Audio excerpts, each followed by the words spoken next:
In an increasingly multipolar world order, India has drawn a firm line against what it sees as NATO's overreach. Following veiled threats of secondary sanctions related to its ongoing energy ties with Russia.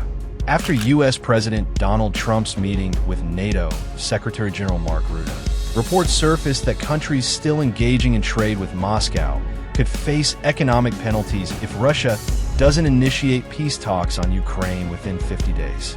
India, along with Brazil and China, was directly spotlighted, triggering a swift and calculated diplomatic response from New Delhi.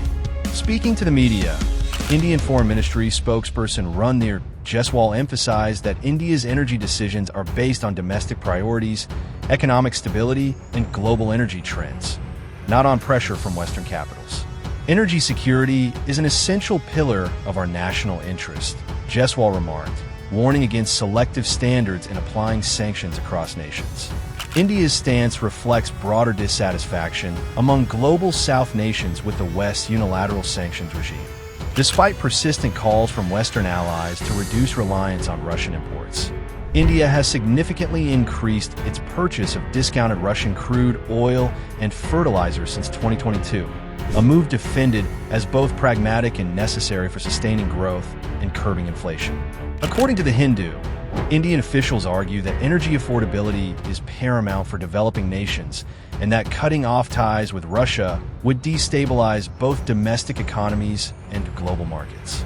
Echoing this sentiment, Bloomberg reports that over 60% of India's defense assets are of Russian origin, cementing deep-rooted strategic ties that New Delhi is unwilling to jeopardize under foreign pressure. Trump's reported proposal of 100% secondary tariffs on Russia-linked trade, cited by the Washington Post, has been viewed in India as part of a broader coercive strategy, one that lacks multilateral legitimacy and undermines sovereign decision-making. Aligning more closely with China and Brazil, not by ideology, but by converging national interests, India is pushing back against what it sees as a revival of Cold War-era bloc politics. China's foreign ministry condemned Rutte's sanctions talk as long-arm jurisdiction, while Brazil has reiterated its discomfort with unilateral moves by Western powers, according to Reuters.